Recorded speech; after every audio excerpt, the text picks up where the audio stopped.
All right. Hi, everybody. My name is Stephen Kanankara, And I'm Frank. and today we're going to be presenting our take on Winston Chapter 59, which is titled How Do Baseball Teams Decide When to Shift Fielders? And before we get into anything, what we're going to establish in this chapter is to basically understand what the most ideal defensive position for defensive teams in baseball is more ideal, essentially. And so when you think about baseball, you think you want to hit the ball where the fielders aren't standing, and that's the most logical ideal. But from a defensive standpoint, it also makes sense to either adopt a traditional defensive position or rather shift your players with the understanding of where the batter is going to hit the ball, and that also sounds ideal. So what we're gonna essentially explore how the increased use of the shift has essentially changed baseball. And so to start with the debut of the shift, the shift defensive position essentially started back in 1946. A famous left-handed hitter, Ted Williams, was was widely regarded to hit the ball to the right side of the field. And when his team, Ted Williams, played against the Cleveland Indians in 1946, the manager of the Cleveland Indians decided to play all four of his infielders, the right fielder and the center fielder, all on the right side of the field. And unfortunately, during this season, Ted Williams um, faced a lot of shifting in opponents, and that did this case and the various shifting against Ted Williams that season proved to be very effective as it led to him losing 15 points in his batting average. So that alone is a clear example of its effectiveness. And to delineate if shifting isn't clear to you guys, or if you guys don't understand what shifting is, if you look at the images on the left, the top image is basically what you would traditionally expect in terms of defensive positioning. Everything is proportional, it's even. You have two infielders on each side of the base, specifically second base. And then the image below that is essentially what shifting is. And so, as you can see, there's a clear skew to the right with all the players or the dots. And that essentially is a shift to the right. It's under the impression that the batter is going to hit the ball to the right. So that is essentially what shifting is, if you guys weren't clear. So next slide. So the return of the shift. So after the shift debuted in 1946, it never really appeared again. It was gone for a long period of time, but the shift began making a return in baseball in the year 2010. And so teams understood where certain hitters preferred to hit the ball and were thus able to minimize the success of the batter, the opposition. And so to kind of explain this, we're going to be looking at two different examples. The Excel screenshot on the top that delineates shift, and the second image on below that basically does not account for shift. So that's the more traditional defensive position. And so just looking at the first one, the first Excel sheet, this is basically made up about consists of made up data where a hitter hits the ball on the ground at bats. And so a one in column C essentially means that the ball is hit between first and second base. Um, and so you can see with the first example, the first hit in row six, the ball was hit 67.65 feet away between first and second base. And a two represents a ball being hit between second and third base. So the second example, the second hit in row seven, shows that the ball was hit between 64.76 feet between second and third base. And so essentially in column L6 through L9, we're essentially trying to determine where to put our infielders to maximize the chance of successfully fielding the ball.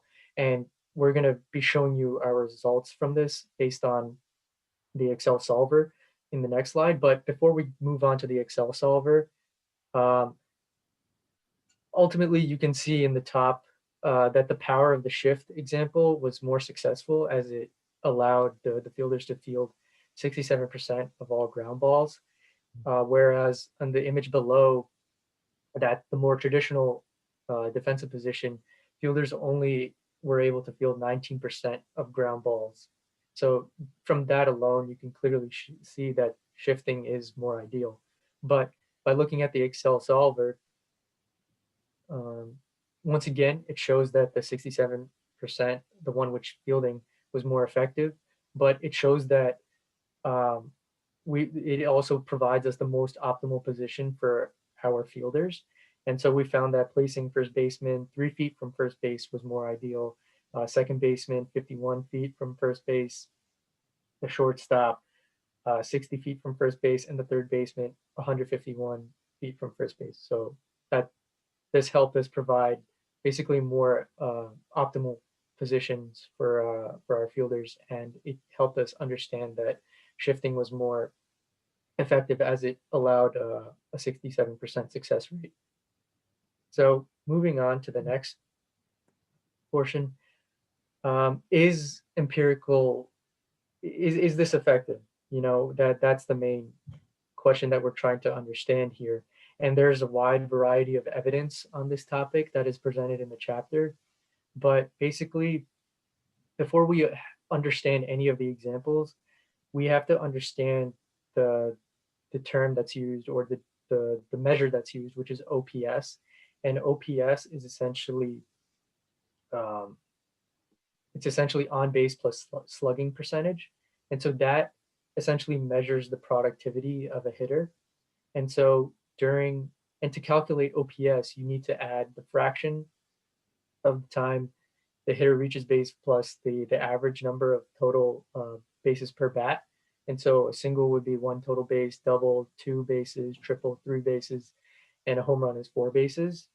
And so to kind of, with this in mind, um, we assess the OPS percentages of Ryan Howard, who was a famous left-handed hitter for the Philadelphia Phillies. And so during 2010 to 2016, Ryan Howard, during as he was playing for the Phillies that year, that season, we his OPS with no shift was resulted in a .975, which is very good. However, with shift, his OPS percentage was only .643, which is very low. So once again, it shows from a defensive standpoint that shift is very effective.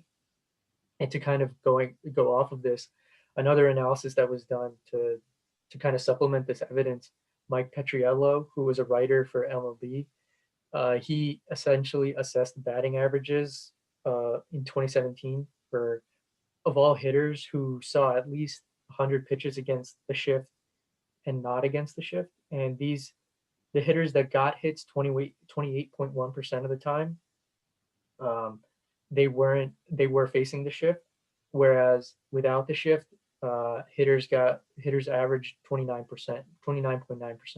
So there alone, it shows once again from a defensive standpoint that shift is more effective, and it actually cost hitters 18 points in batting average that season. So from everything that you've seen thus far, it points to the conclusion that shifting from a defensive standpoint is very effective.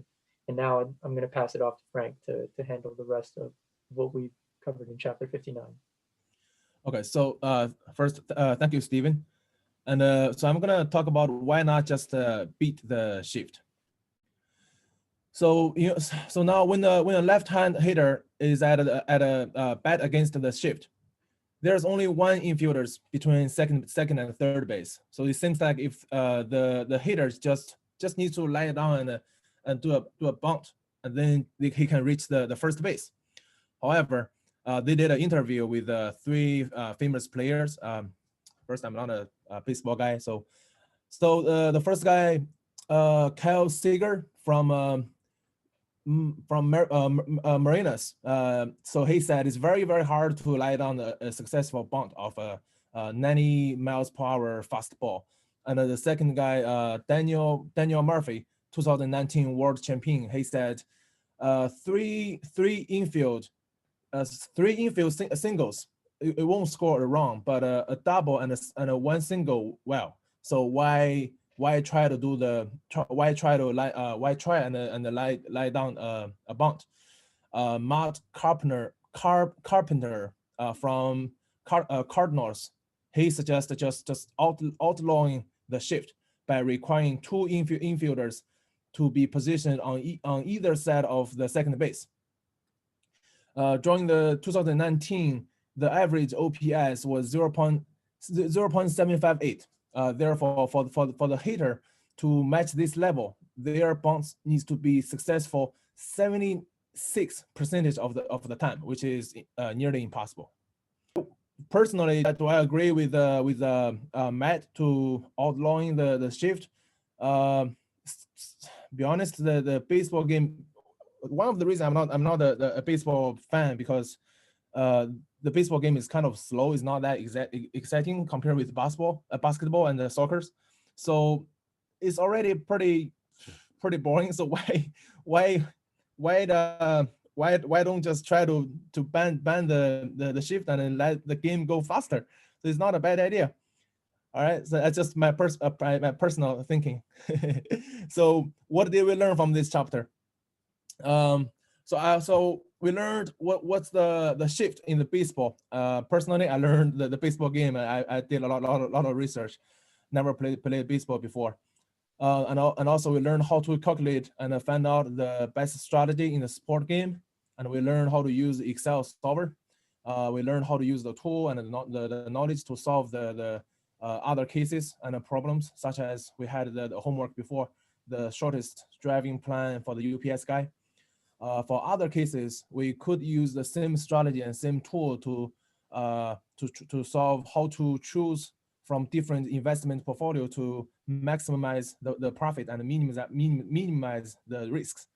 And also we can, if sell online to the e-commerce or running a local store, we can use this same strategy. We can do the solver on what product to sell and how to do the pricing on each product in order to recover the business cost in the shortest time. So that's what we learned. And thank you for listening. Thank you. Thank you.